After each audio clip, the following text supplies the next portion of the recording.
really had a really good season this year. You know that? And I'm not saying that just because I'm your dad or your coach.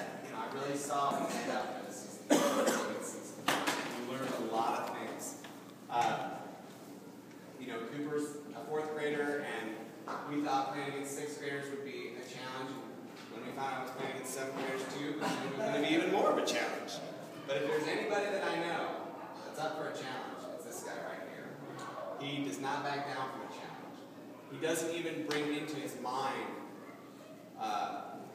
who he's playing against, at their ages, their longer arms, longer legs. He doesn't bring that into account. He just plays the game for the love of the game.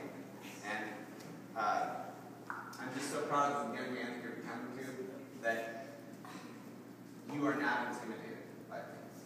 And you never stop trying. You've got passion inside of you, and love. That's the thing that anybody in this room will tell you, is that they love watching. In any sport that you see, who's the guy that your eyes are always on? The guy that's passionate about what he's doing. Football, baseball, horseshoes, I don't care.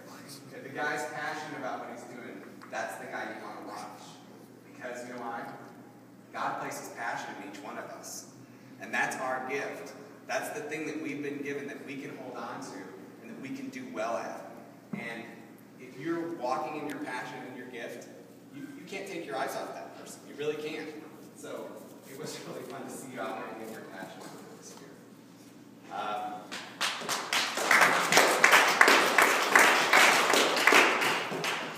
Cooper really demands a lot out of himself. It's not perfection, but he does demand excellence out of himself in everything that he does, whether it's basketball, football, whatever it is that you're doing. That goes right along hand in hand with your passion, is that you want to get out there and do your very best, which is the word excellence. And that's fun to see that too, when you're excellent in what you do. You're a great example to the people around you, to the people you're playing with, your passion. You're never willing to give up, always pushing yourself to be the best that you can be. That encourages everybody else that's around you to be the best that they can be. Okay? One of the fun stories I had about Cooper is the last game of the first tournament. They jumped all over us. I think they hit 85% of their shots they threw up in the first half. And I think we were down by something close to 20, maybe somewhere around 20 points, 18 points, something like that, in that game. And the second half, we just figured, well, let's just go out and win the second half. That's the least we can do. So let's just go out and see what happens.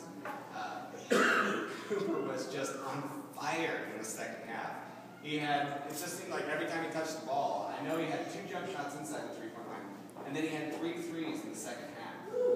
And just pulled us back. We got within 4 points of that team, nearing the end of that game. And we actually were in that game. We could have made a run and pushed things out there and gotten the win. We didn't end up winning that game, but it was big. Part of the reason why we were even in that game is just because you got on fire. You caught fire. It was really fun.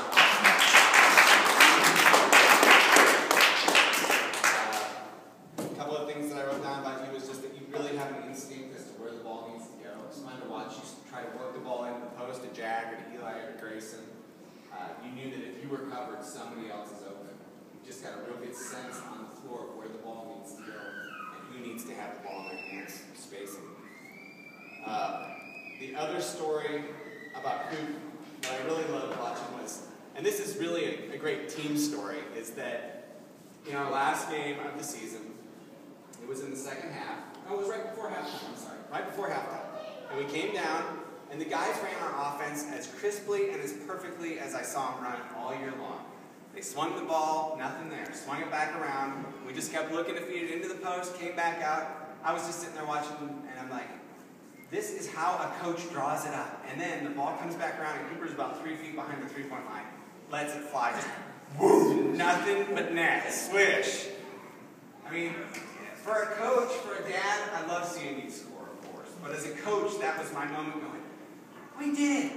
We really ran our offense. We did exactly what we're supposed to do and exactly what we asked them to do, and it ended up being perfect. Nothing but net, 3-pointer. That's how you draw it up every time. So it was fun to watch you do that.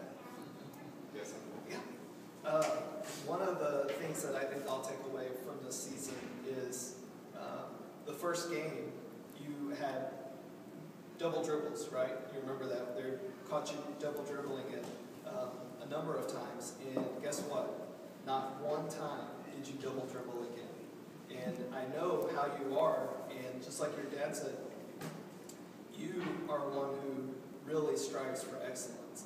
And I heard that after that game, you practiced dribbling in your street, back and forth, only doing it with one hand, right? One tied behind your back, making sure you didn't have two. And, you didn't let your teammates down. I know that you were kind of hard on yourself, but you did a great job. You worked hard, you practiced, and you didn't let your teammates down again, because guess what? You didn't double dribble. And that's a great quality, Cooper. That's something that will, a desire for excellence and hard work will take you really, really far in life. And so, good job on that.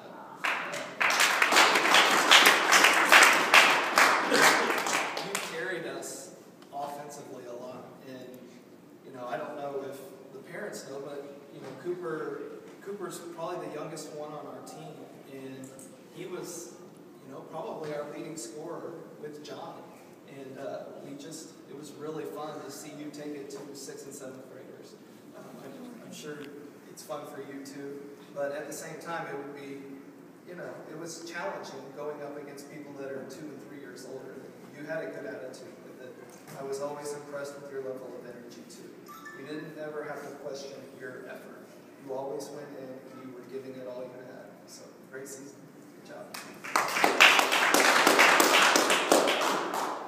Two things, the characteristics that I have about Cooper is that Cooper, he really loves people. He loves being around. He loved being around the guys this year. He loved being around his teammates. Just having a relationship with you guys and doing the thing that he loves, basketball, is just an added plus to him. The first thing that was the most important to him is being around his buddies and being around his friends. So he had a great season with that. I know that Cooper, his love for people and his care for people leads him to have that joy when he sees others have success. And that is one of the things that I really noticed about you is that after games, we'd sit there on bed and we'd talk about the game, or maybe the next day, whatever it was, and you'd say, did you see Austin hit that shot? Did you see Christian get that steal? And it just was something that was a joy inside of you to see others having success. And that's because you care about people so much. So don't lose that quality. It's always caring about people. That's really important. That's the most important right there. And then, of course, like I mentioned earlier, Cooper's passion to play the game. Always play with everything that you have in you. Don't ever quit. I know that I don't even have to tell you that because it's just inside you. And then always stay engaged. Keep your heart engaged in whatever you're doing. Your passion inspires people around you. People in the stands, people you don't know are watching you. It inspires people to do something that maybe they